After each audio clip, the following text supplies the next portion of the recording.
Geek Freaks. I am Frank, and I'm here with Jonathan. Hey, yo. And we got Tyler. Hey, what's up, guys? And we're at the Capital Creative Showcase. We're going to be talking with a lot of video game developers today, checking out all the new games that are out here. These are local devs to the Sacramento area. It's a wonderful event. We also have Smash Brothers. We got those retro systems over there playing Super Mario Brothers and whatnot. It should be a really good event. What do you guys think about it so far? Excited. Yeah, it's going to be a lot of fun. It's a great setup here. We like being out here and just kind of enjoying the time and meeting all these new developers and seeing all these new games coming across. Yeah. There's been some really big highlights. Azure Games, I believe they're new this year. You guys got to check out their game. It is one of those games you know is going to be selling well on Steam.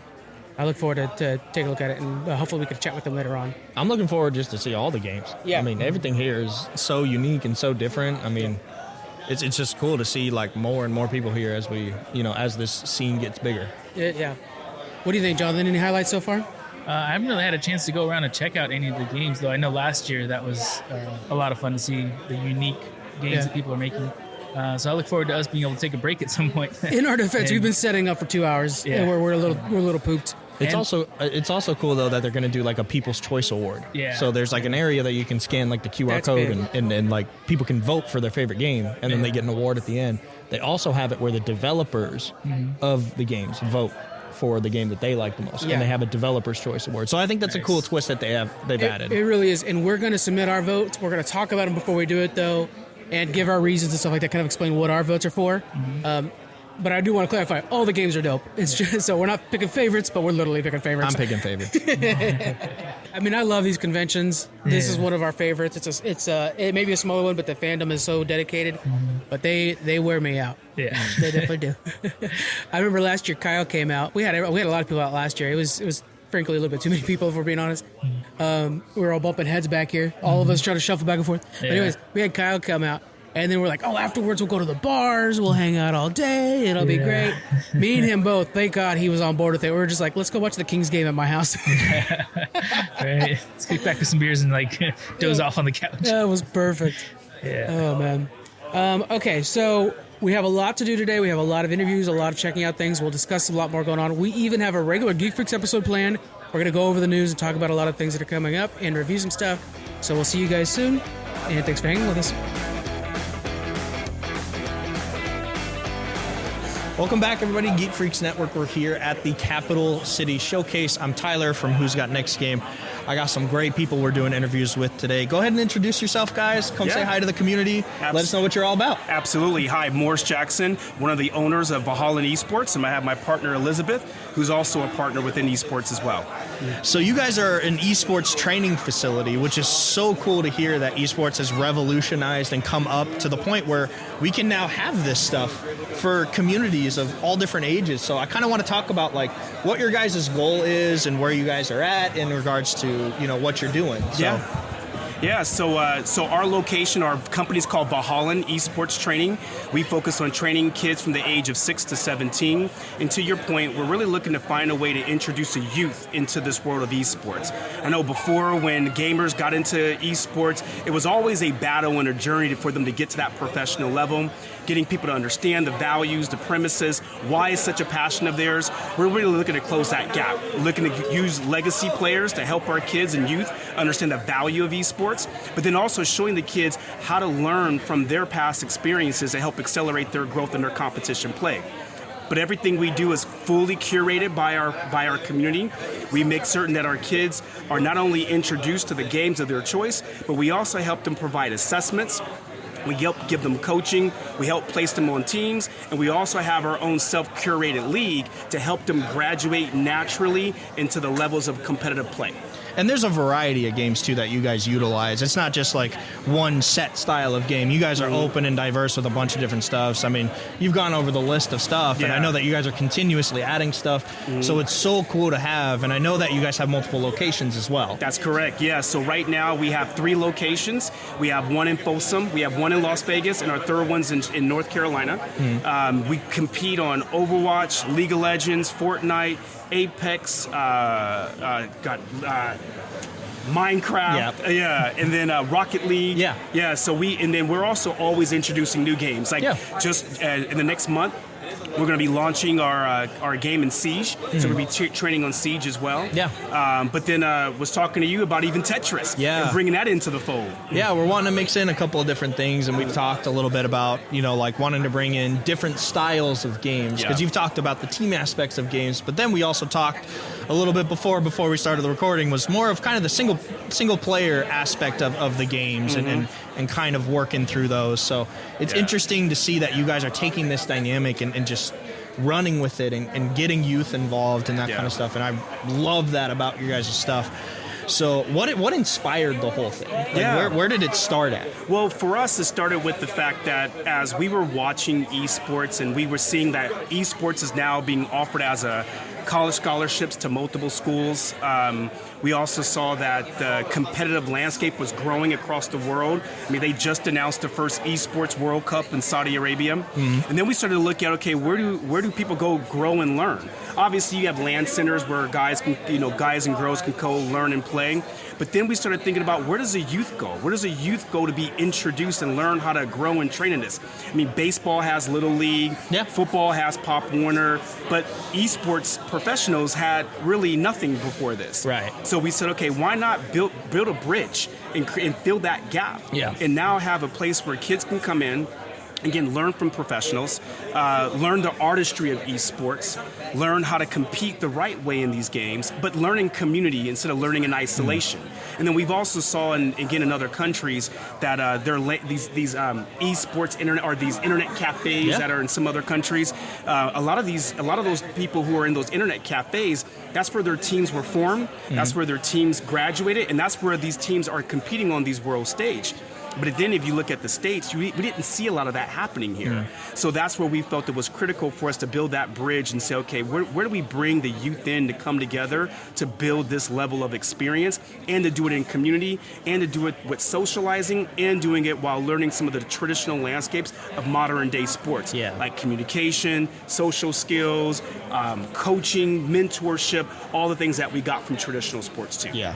No, that's so cool to think about too, because we even talked about how like in regular sport there's all this stuff like you were saying, but in the esports world it's such a niche thing as well, because a lot of people, it's not even just like they don't know, they're just hesitant because they're not sure. And it's good that there's this bridge in between so that they can understand more of like, oh man, like I can get into this game. This game has a competitive scene. Like there are games out there, like even when we talked about Tetris, you're like, there's a classic Tetris scene. So it's cool to be able to have that for somebody and be able to talk about, hey, there is a competitive scene for a game that you like. But hey, I appreciate you taking the time, man. Let them know where they can, find you guys on social media or anything like that. Let them know. Yeah, so our locations, again, we have 3 across the United States. We have 1 in Vegas, 1 here in Folsom. The third one's in Cornelius, North Carolina. The one here in Folsom's on 187 Blue Ravine Road in Folsom. They can find us on Instagram at 704 Valhallen, or our Vegas location at 702 Valhallen, or our Cornelius location at 916 Valhallen. Okay, awesome. Hey, I appreciate you taking the time, man. I wish you the best of luck. I think we're going to be working together pretty soon, Absolutely. though. So I definitely want to. So need that Tetris league. Check them out, guys. Valhallen Esports, man. They got big things going on.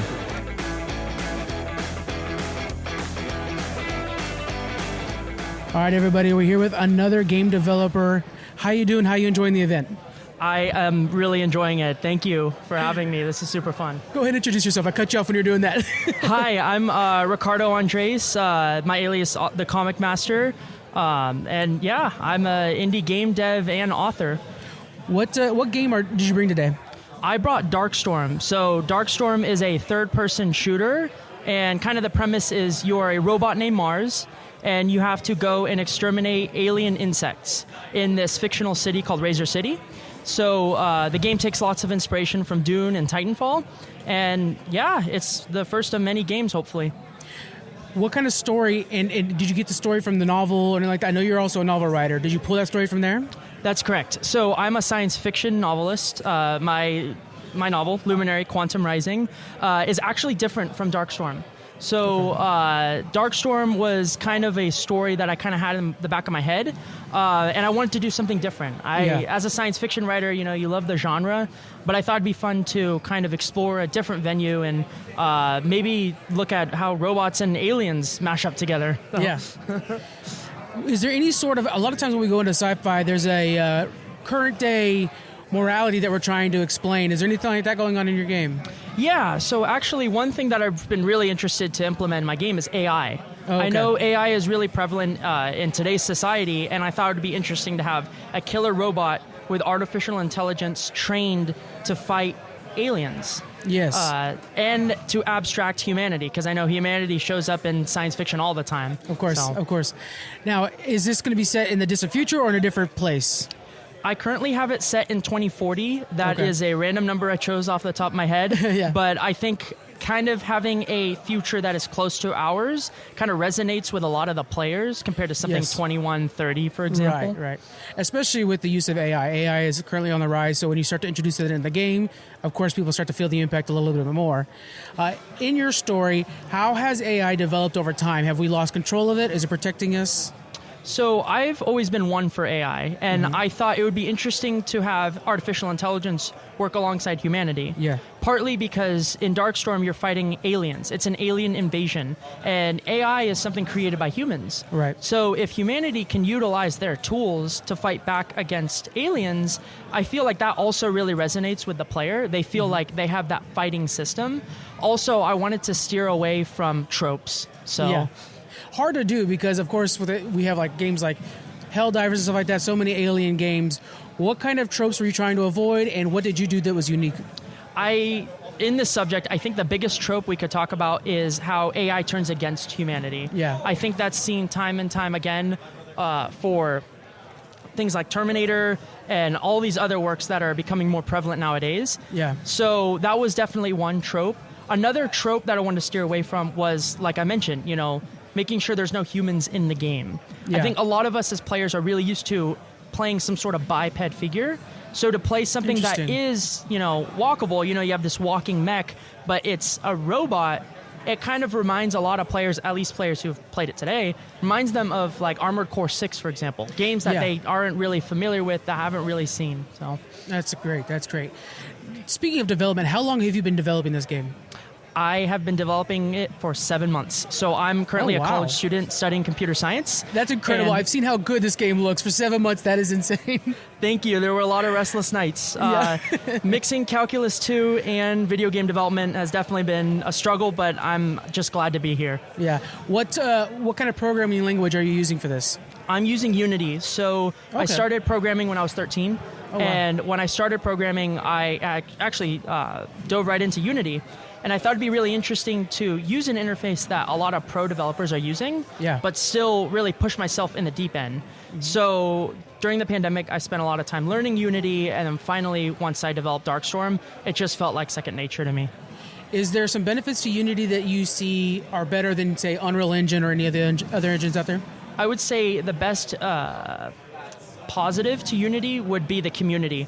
I think the community has really sold me on Unity because as I'm programming Darkstorm, I run into problems, and you just go online and say, hey, I need to fix my rigid body, my character controller, whatever it might be, and there's tons of forums made by Unity developers, unlike something like Unreal Engine, which is more closed off, if you will. Interesting. That's good.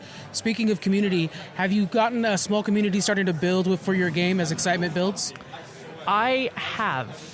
It's really hard to be in this industry, especially as an indie game developer, indie author. You can't expect instant feedback. So when I checked my Steam reviews, I was really happy to see that people were playing it. Oh, good. Especially because, like I mentioned, working full-time and college student, you publish the game and then you kind of like, it's in the back of your head because you're going day to day. So to see people playing it and talking about it, even on my social media, has really just made me feel like I've made some sort of impact. Have you gotten any feedback from this marketing, the social media presence that has changed how you're developing the game? I have, and I think one of the biggest feedbacks is actually making it free. I mentioned a lot of people, especially my best friend, I told them, I'm like, hey, I want to make my game, $20. And I decided $20 just because, lots of games I played were $20. Right. Yeah. It seemed logical. But what he told me is like, you need to make it free. You need to make it free, not in the sense where people aren't paying money, but free in the sense where they can download it and try it and tell you what they think. And that just opened my world. Unfortunately, I can't make my novel free because, well, you know, you pour 5 years into it. And, but I really thought that making it free meant a lot to me.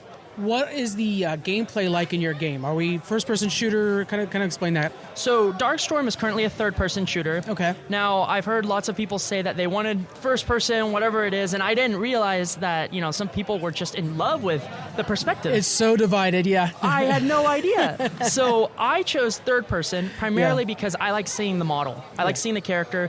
To give some perspective, I played Battlefront when I was a kid, and I loved seeing the Stormtrooper, the Jedi Master, whatever it is. So to see Mars, your robot, walking around the environment really meant a lot to me. Yeah. So Darkstorm, third person, you're walking around this map, and this map is Razor City, so it's completely decimated by an alien invasion, and your task is to go and find these aliens and vanquish them.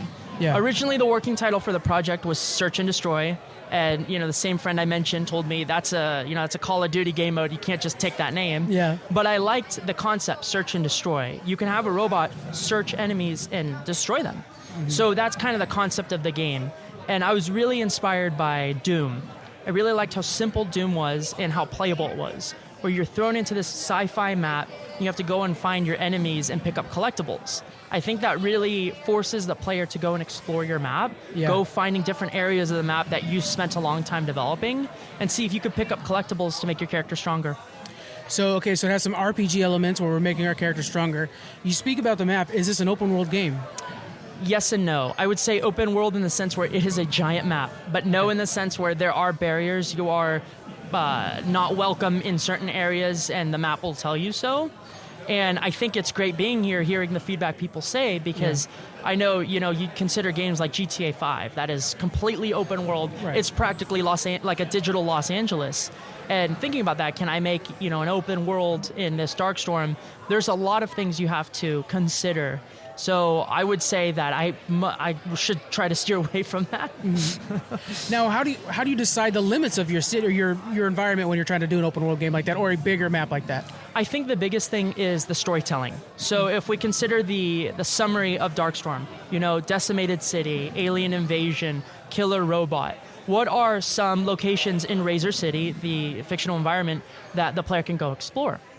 One of them I thought instantly was military compound. You know, there should be at least 3 military compounds that show a ton of dead skeletons, soldier skeletons with guns, and army trucks destroyed, tanks with fire.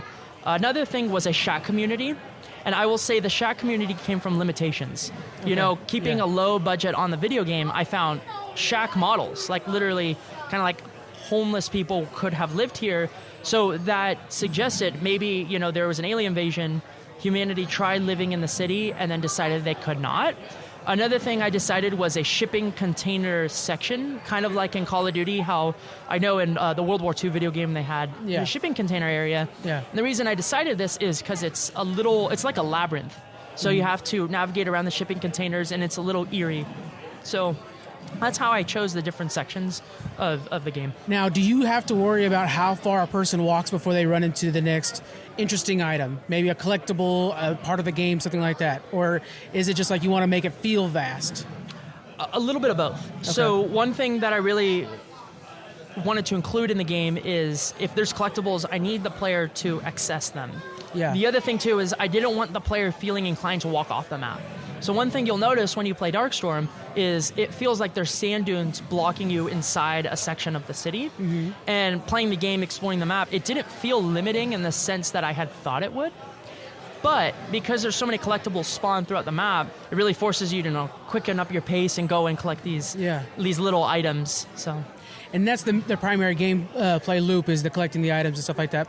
But it sounds like there's still a good deal of exploring, and sometimes games forget about that. That's good to hear that you've got that in hand. Absolutely, I completely agree. So before we head out, where can people find the game? And I want to make sure to shout out the novel, too. So Darkstorm is available on Steam. You just search Darkstorm. I believe I'm listed under the Comic Master. And feel free to download it. There's no waitlist, no anything on there, so you can go and download the game. As for my novel, Luminary Quantum Rising, this is a novel I've written for a while, and that is published through Amazon or Barnes & Noble. And if you follow me on my socials, I have author events all over the Sacramento Bay Area, so you can go and find me, and I'd love to sign novels. So. Awesome. That's cool. Thank you very much for hanging out with us today. Thank you for having me. Of course.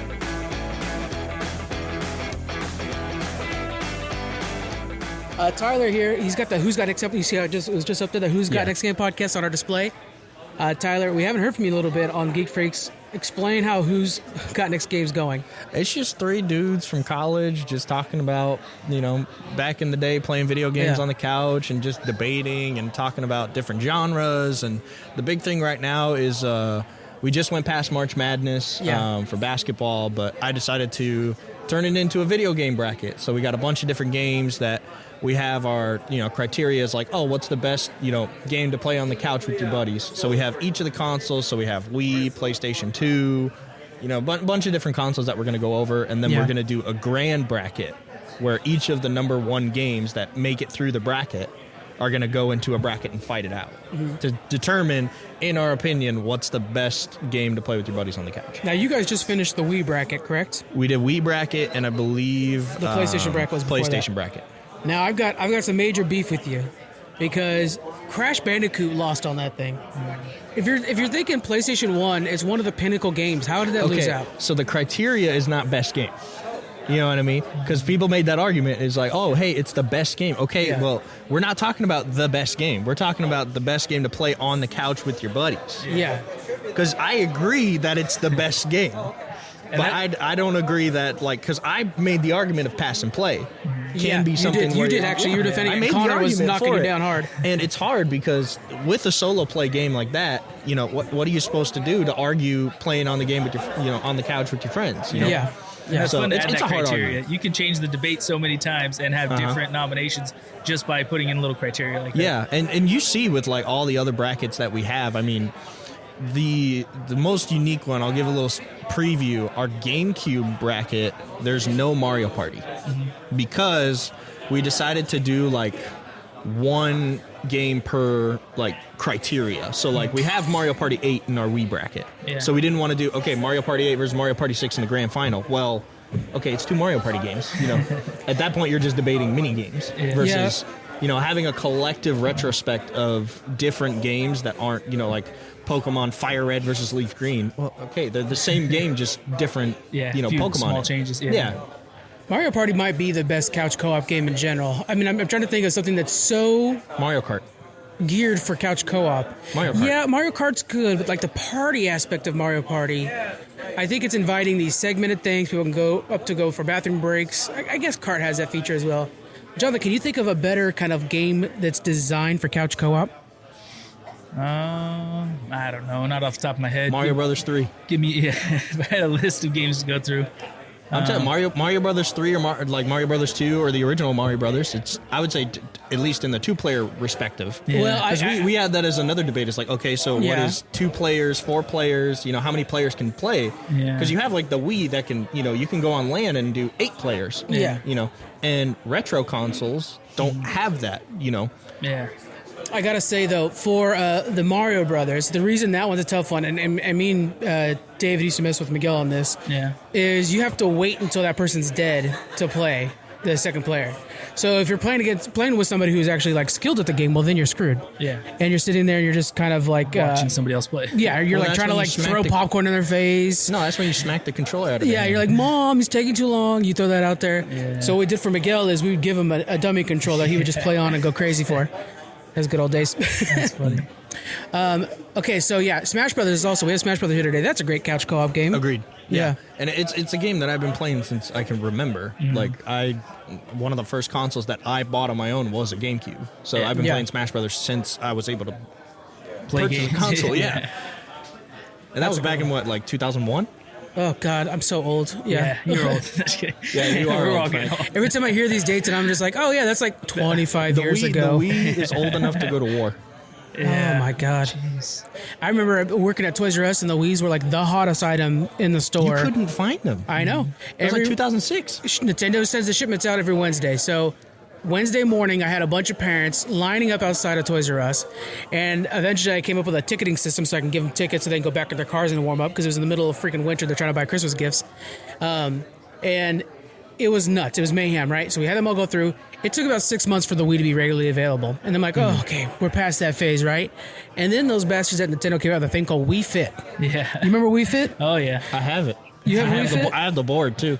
Yeah. That was such a craze. Yeah. And then again, the line showed up. Oh, And that I was tickets again. Genius move on Nintendo's part. That's a good move. It just sold you know so that much. they came out with a sequel? What? Yeah, What do Wii you- Fit Plus. Like it's basically a sequel with just more features. Yeah. Yeah. I can't imagine how many consoles that sold. Families buying it, thinking, "Oh, this is going to be 100 million. Our kid, Oh, yeah. Yeah, 100 million. Our kid likes to play video Not games. as This much is as a the way to make- PlayStation 2, but still, Yeah. it's more than enough. That's a lot. That's Yeah. off of a simple game that people. It was a fad. People played it for a little while and realized, okay, well, Yeah. I'd rather go outside and play soccer. I want my talk kid to about have the game that real was activity. included with the Wii when you bought it, Wii Sports. Yeah, that was pretty. Talk cool too. about a staple of Nintendo. Phenom. Yeah. It sold 100 million copies. Did they ever And expect that's that not to happen including the ones too? that are on the actually sold. Yeah. Do you think they actually expected that? They actually thought like, oh, you know what, we're going to do really well with this game. Like, I thought it was just a dummy demo. I think they Yeah. knew they had a gem, and they went in one and two. You go in one and two directions with it. Okay, you sell it, or Yeah. pair it with the console to sell more consoles. Yeah. You know what I Yeah. mean? I think it was a smart move for them to pair it with the console. In the design of the Wii, that was the whole thing, is the motion, functionality with the controls and stuff. So they had to have something like that was engaging to get to sell people on this new control, feature that it had. Well, then And I think they it did a good job developed with it. into Wii Sports Resort. Yeah. That's right. They Yeah. did do that. Yeah, and those are two games for the Wii that I'm like, man, I could play those all day, and never get sick or bored of When you them. think about it, it's like a kind of augmented reality thing that they had way ahead of everybody else, where it's you're actually physically interacting with the digital world. Well, and they made attempts with other retro consoles, but the technology just wasn't there. Yeah, You know what I mean? And even for Wii, it was very early Yeah. compared to what we have now for augmented reality and virtual Yeah. reality. It's, Well, well, it predates that, and again, it was Nintendo pushing the board on this. There was a thing where you put a pad down. It was like a Dance Dance Revolution pad, and I actually owned one. I won it in a poker game,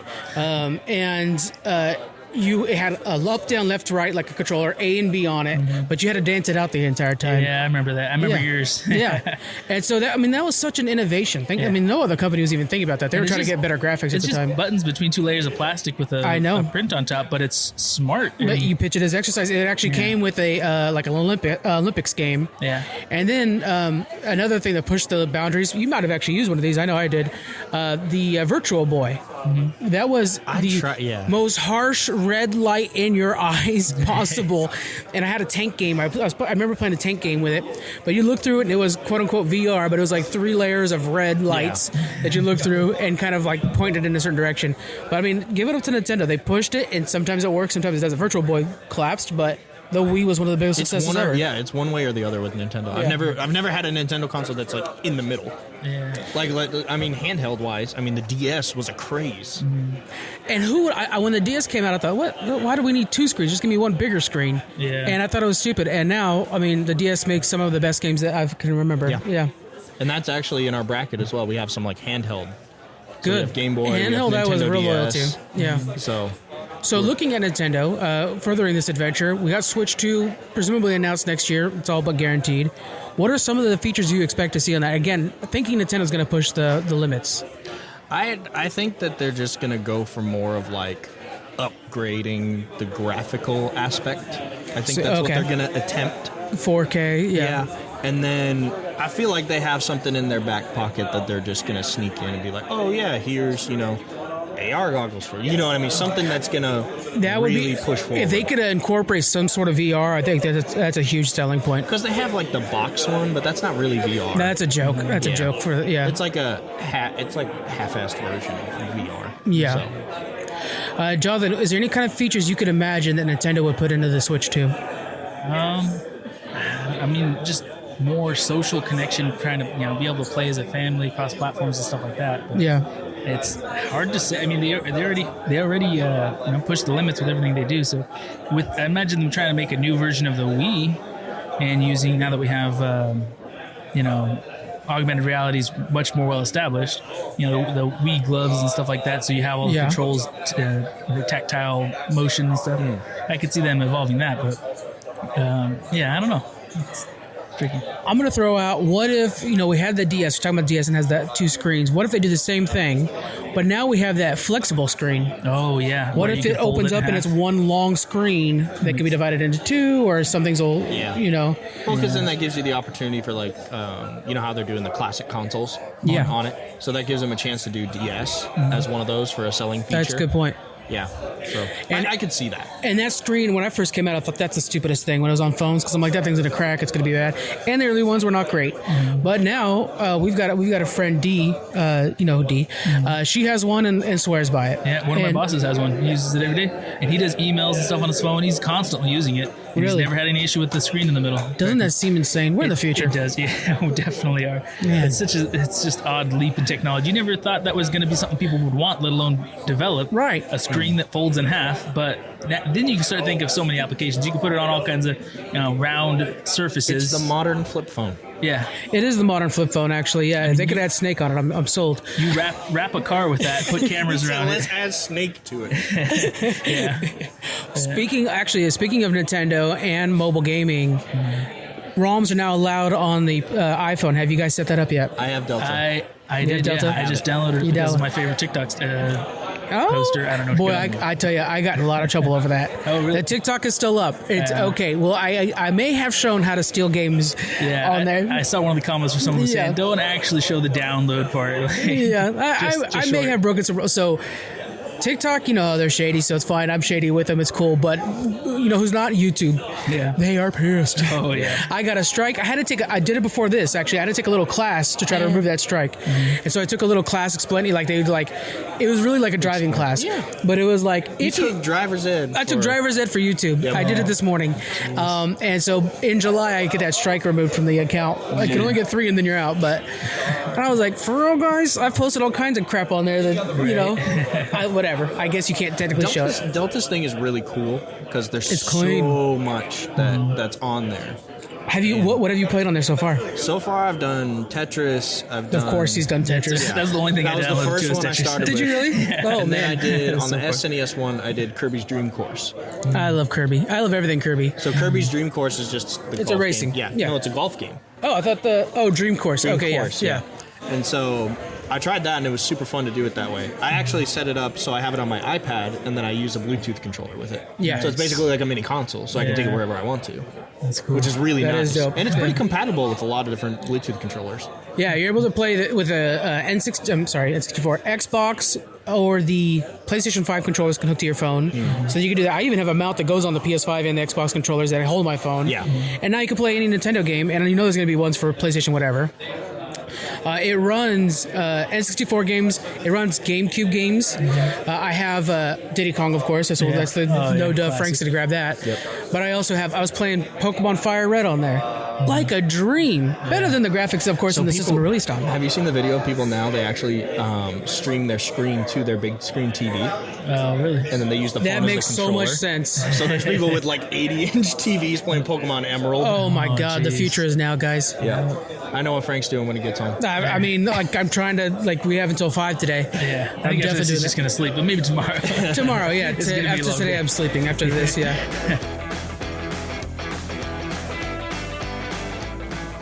Hey, everybody. We're here now with Kevin from Kobold Tactics. How you doing today?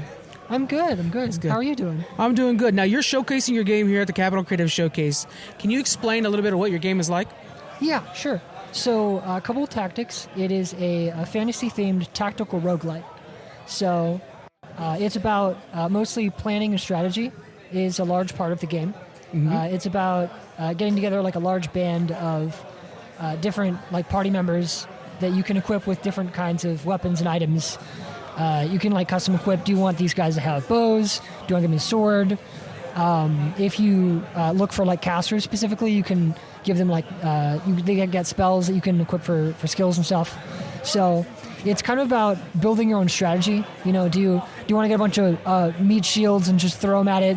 Do you want to focus on a bit of healing?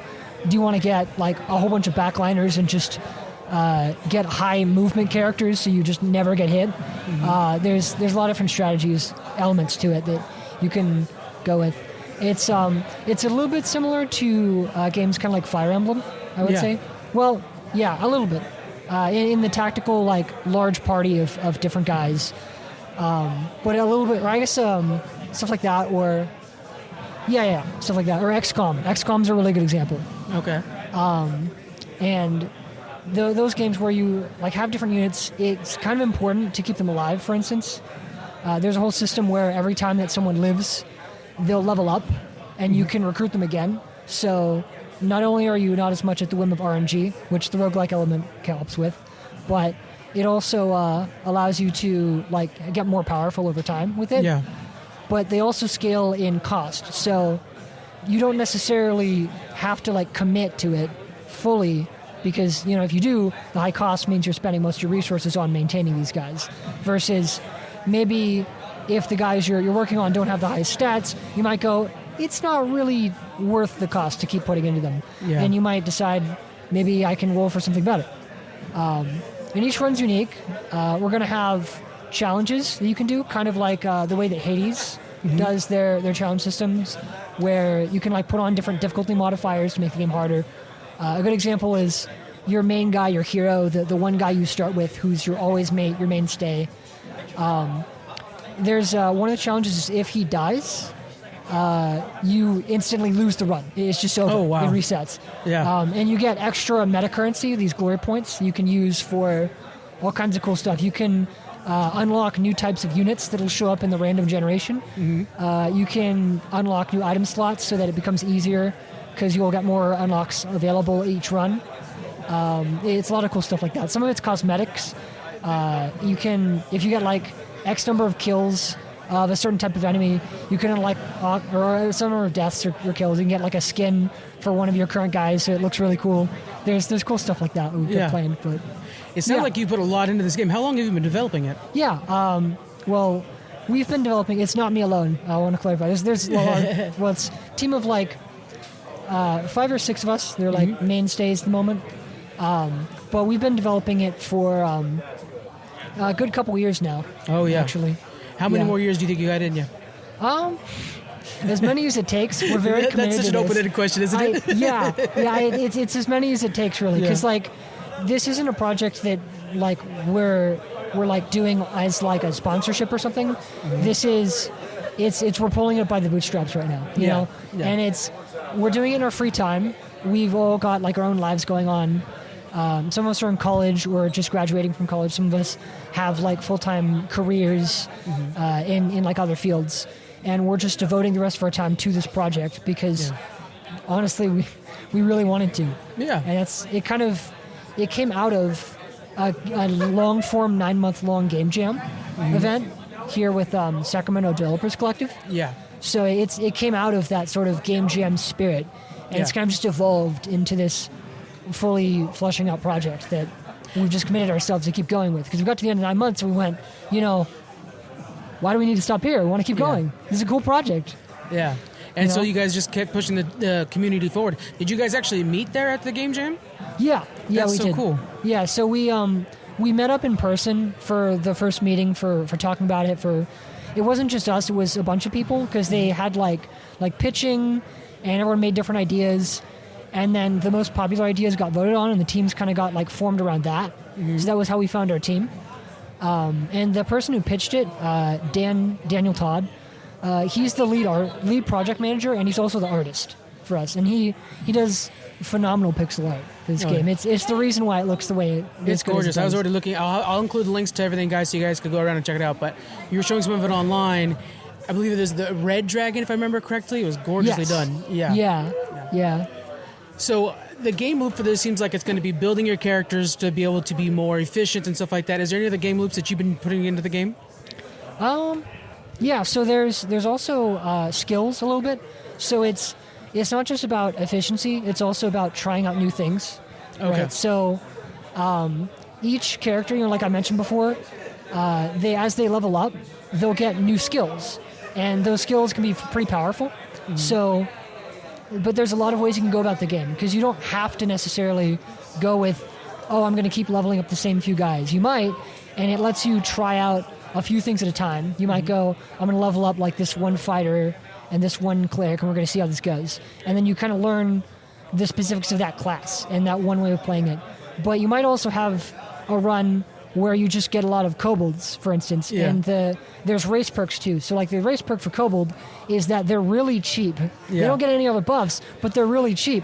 So you might have one run where you're like, screw it, I'm just going to take like 15 guys because I can afford it. Right. An army and of just minions. overwhelm them. Yeah, like none of them are super strong, but I have a lot. You know, so it's that kind of thing of, it's not just necessarily, I need to plan and optimize. There's room for creativity and messing around. How do you balance that? Because there's so many games that struggle with that. Yeah, so I think the way that we balance it is mostly around the encounters themselves are built with it's funny because it's like the roguelike element. It has a bit of randomization in it in itself, where the different characters that are generated in each mission you play have their own like randomized stats, and so the difficulty is going to vary a little bit from time to time. But I think the main difficulty comes from like the number of enemies that are present rather than their specific stats. There's also like a generic term for like, there's the normal guys that are like your typical peasants and villagers that fight. Yeah. And then there are the heroes. And the heroes have their own class system that is like their own set of skills they kind of mirror your own abilities, essentially. And so those are like the powerhouses that kind of show up. And so it's less about like balancing about like, oh my gosh, what are the players going to do? Yeah. And it's more about balancing about what do we do that's like an overall fair difficulty that, you know, it's not necessarily something that's going to like completely obliterate you on the first couple tries unless it's like later in the game. You know, like the late levels are going to be really tough. Yeah. But the early levels are approachable is the idea. So that way you never get in a place where you're like, man, I tried this strategy and I died on the first level and that sucks. I guess I can't use that strategy. And like there will be some of that in like, I died in like the third level, dang. But it's not like I can't try this in the first place. You know, it's like that's kind of where the balancing I think comes in. The most of that design work though for how the levels are structured and the planning around it is from Chris Jensen. He's our lead designer. There is also one other thing that I forgot about until now that I forgot to mention. There's secondary objectives, and this is kind of a catch for if you have like a weaker strategy or a weaker team and you're falling behind. It's cool because it has like it's a risk. Well, it's a reward risk. Most things are risk reward. This is the reverse. Yeah. It makes the mission easier because instead of having to beat everyone on the field, you can kind of rush down this objective. Like the first level is you're trying to loot this carriage. So instead of beating everyone and then taking the carriage like you were asked to do, you can just blow up the carriage. Yeah. And the carriage is like a fully interactable object in the game is what we're going to wow. do. So you could just attack it directly. And if it runs out of health, it's like weak to fire damage, and it runs out of health, you just win the fight. But the downside is Red, the dragon, gets mad at you because he says, you weren't supposed to destroy it, you're supposed to loot it. And he says, on your next mission, you get less gold to work with. So in the short term, you get payoff, but in the long term, it makes it a little harder. So it's kind of like, it's this, it's like a balancing of difficulty where if you have like a rough session, like in one or two sessions, you can kind of like finagle it so you still make your way through and you're kind of squeaking by. So it makes things more tough, but it's not like you instantly lose a run. Right. Even though it kind of snowballs a bit over time. It's not like the effects stack, but it's just you having the next mission harder means you're more inclined to go for the secondary again. Yeah. And the final mission, the final boss, doesn't have a secondary. Okay. So it's kind of like you can usually consistently make it to the boss if you're really good.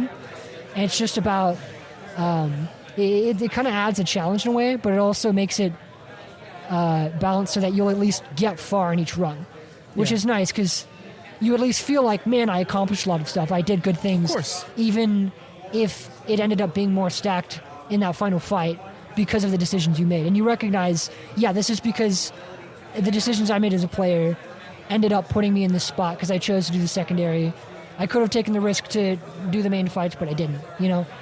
Now, are there any sort of benefits? Are you maybe snowballing some abilities, stuff like that, if you take different routes? You're saying that, you're going to get hampered if you blow up the chest. Mm-hmm. What if you do something else that might benefit you? Is that a possibility? So I think like mainly it's like the other route is just trying to go for everyone. Okay. But I would say, like, the best way to do that would be, like, thinking about the layout of the level. I know one of the later ones we have planned is a gold vault. It's like you raid, like, a bank, essentially. And there's this cool strategy element to it. And this isn't, like, exactly secondary, but it kind of adds to this level of planning, that the vault has, like, a main vault door.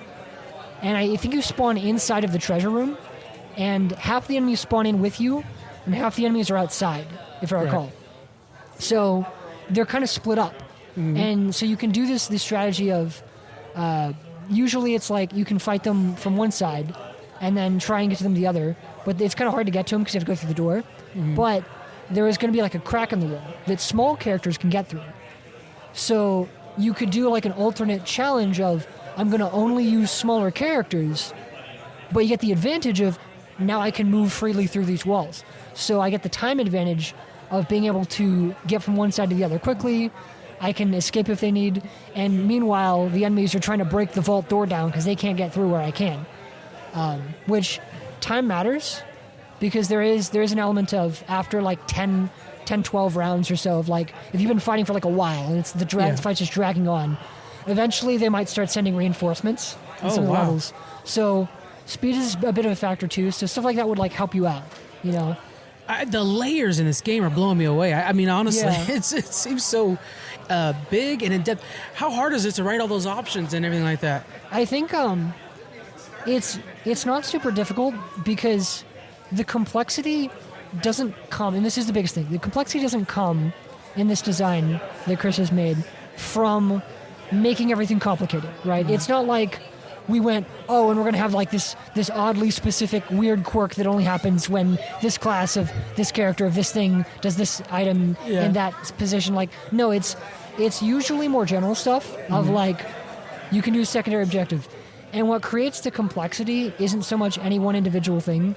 It's when multiple simple things you've made layer on top of each other. Yeah. You know, it's when small character going through this hole meets, we put enemies on one side and the other, and with a destructible door. Meets, you can also play for the secondary objective if you don't want to fight them. You know? Yeah. Meets, did I plan for training my guys in advance by leveling them up, or did I focus on like getting a bunch of gear and getting like a couple really stacked guys, you know, stuff like that. That's amazing. That is such a fascinating idea, and again, like I was saying, such a layered game. Guys, I'm going to make sure all the links in the description so you guys can go through and start checking them out. Watch the video so you can see the beautiful pixel art. It's gorgeous. But thank you so much for hanging out with me today. I really appreciate that. You're welcome. Thank you for having me. Of course, of course. Again, guys, Kobold Tactics. Check it out. Is it on Steam yet? Not yet. Not yet. It'll be on Steam soon. I will make sure to post it on social media when it is. All right, welcome back, everybody, to the Capital Creative Showcase. From Geek Freaks, this is Tyler, and I'm here with Jamel. We talked last time at this event, and I kind of want to just chat again about your game and then talk about the progression. So, give us the name of the game again. So, my game's name is Valhallen. It is a Metroidvania action platformer. It's a fun time, a little hard. But, I mean... A little, to say the least, man. A little. I was doing a boss battle, and, man, you know how to make it hard, but it's good, though. I think it's a good challenge. I think it's just, you know, it's tweaking here and there more than as with anything else, you know what I mean? Yeah. I think the cool part of your game, though, is the style. It's just so in your face, you know what I mean? Like, it pops in color, and, like... There's also this dark element to it. It's a good mixture of dark and light color, right? Which is cool. Which is what I definitely was going for. I do want the colorful, but I mean, even I feel like everything doesn't have to be dark and gritty to also be serious at the same time. I like, you know, pretty things can be dangerous also, you know. And the progress from the game, I mean, the last time was just very baseline. You just had kind of the starter level, you had a couple mechanics, you know, here and there, but you've really fleshed out your game a lot more. So kind of bring us to like where you were at to now where you are. Okay, so you know, when I first started, I was more focused on combat. I wanted like I for sure wanted like a game like Devil May Cry or something like that, where you can do combos, and I'm a big fighting game person too, so that's very important to me. But now I've really had time to look at the direction of the style and like what I want traversal to look like too. So as you can see, the game is very focused in like a hip-hop style. There's graffiti, like the HUD has graffiti on it, like your life bar looks like graffiti. Everything's like very hip-hop focused. So I was like, how do people get around in urban areas? And I was like, parkour, duh. So I want there to be a nice flow when you're running. Like my whole goal...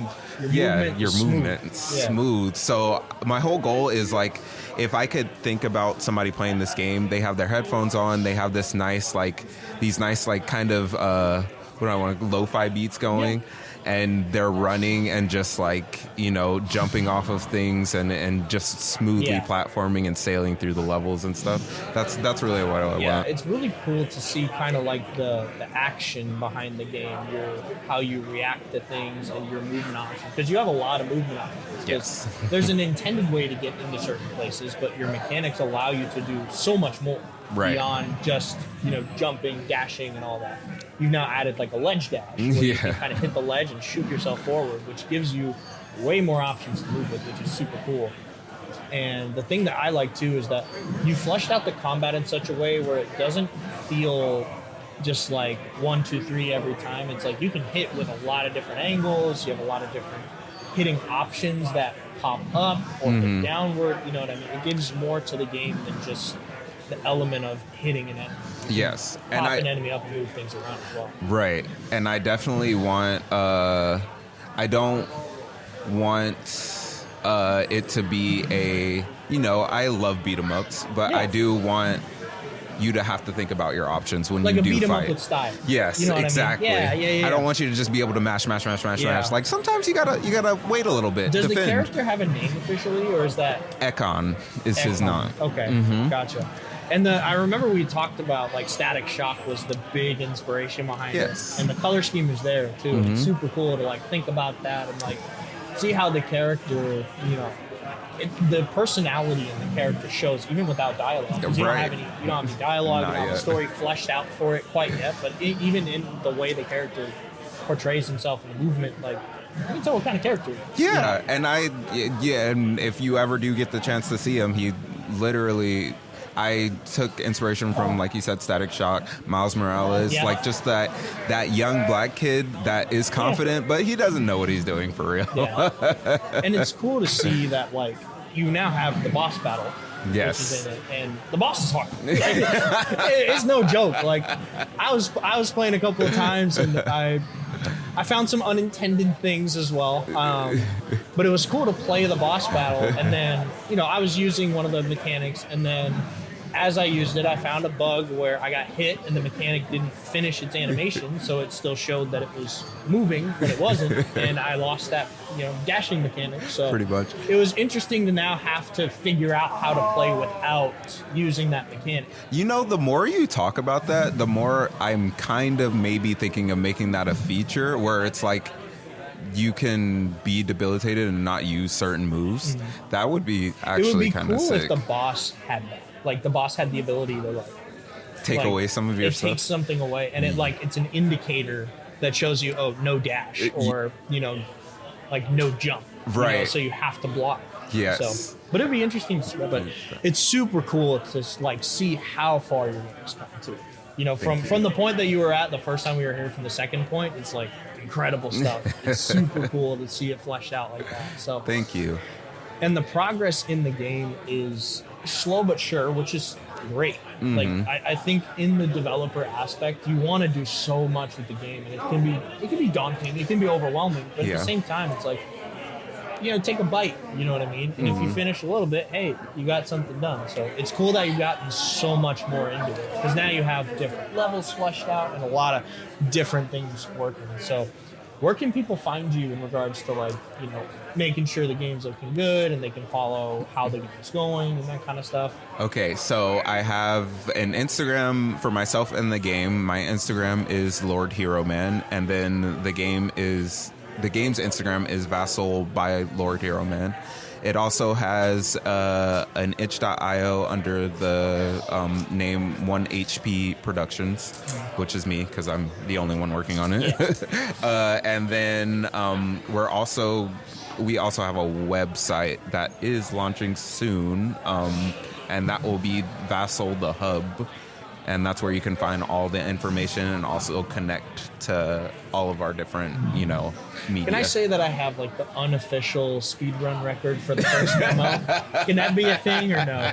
Yeah, you can say it for now. Okay, good. For now. Hey, I have a speedrun world record now. So there we go. So, put it on the site. Yep.